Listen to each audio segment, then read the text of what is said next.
bem-vindos ao meu vídeo. Meu nome é Mayara, eu sou graduanda de Agronomia na UFSC de Curitibanos e hoje eu tô aqui para apresentar um trabalho de Ecologia Geral, onde o tema são espécies invasoras no Brasil e eu vou estar falando sobre o Aedes aegypti.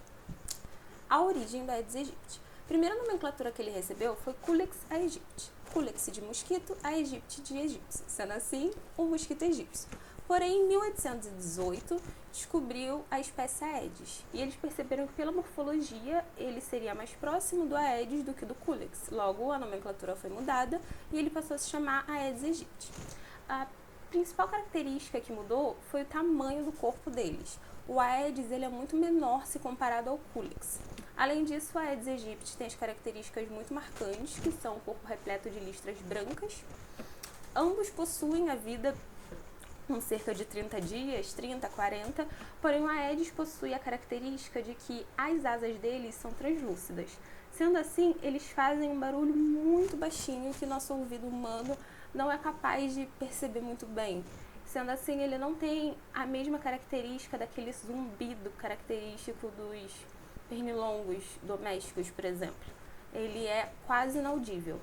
E além disso, ele também possui a discordância gonotrófica, que é: os mosquitos, em geral, quando eles estão para reproduzir, a fêmea, ela se alimenta de sangue de um organismo para armazenar energia para a maturação dos ovos. O Aedes aegypti, ele não se alimenta de apenas um organismo, como de vários organismos. E ao invés de ele depositar todos os ovos em um só lugar, ele deposita os ovos dele em vários locais. E eu vou estar explicando no decorrer do vídeo como isso é prejudicial. O histórico de introdução. Ele chegou ao Brasil por meio dos navios que traficavam escravos, e como os navios não eram muito limpos, eles vieram em formas de larvas, em formas de ovos, em formas de mosquitos, e naquela época, na época do Brasil colônia, estava em alta a febre amarela, e eles vieram trazendo a febre amarela, e foi uma epidemia enorme aqui que acabou se devastando por todo o Brasil, e as autoridades tiveram que tomar precauções. Sendo assim, em 1955 foi erradicado o Aedes aegypti, porém as medidas foram relaxadas e ele retornou em 1960 e até hoje é encontrado em todos os estados brasileiros. Mas se já foi erradicado, por que não erradicar de novo? Pois bem, quando ele foi erradicado por meio do inseticida DDT, que além de ser prejudicial aos humanos se utilizado por muito tempo, numa escala muito alta, ele também é prejudicial aos polinizadores.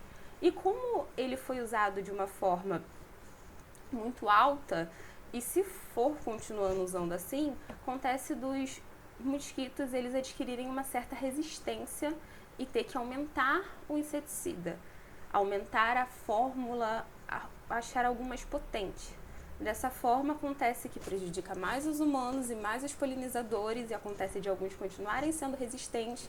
Então, dessa forma, é melhor prevenir que ele chegue ao estágio de mosquito do que erradicá-los quando eles já se formaram nesse estágio, que é muito mais perigoso.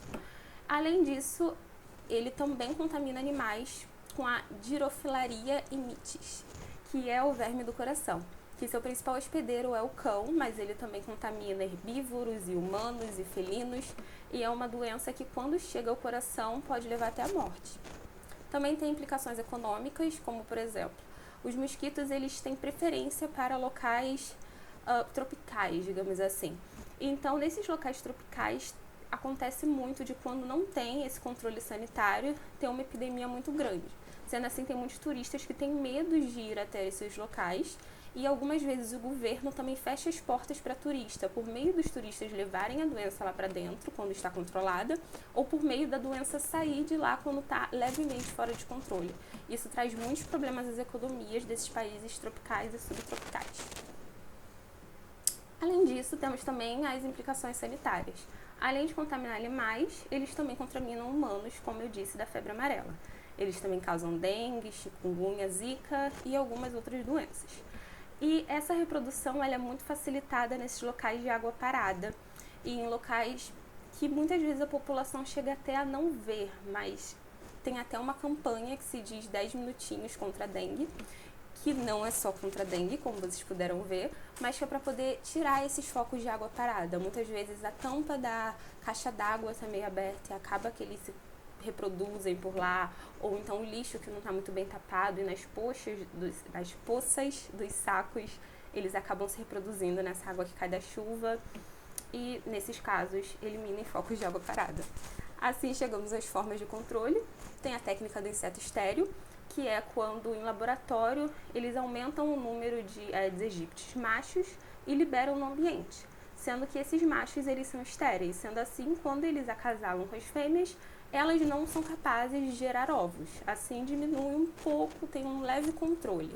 Tem também o controle biológico, que é quando você aumenta o número dos predadores.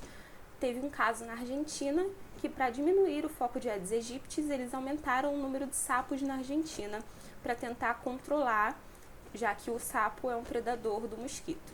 Também eliminar focos de água parada, como eu já disse, tapar a caixa d'água, virar os pratinhos das tampas de vasinhos de plantas e enfim.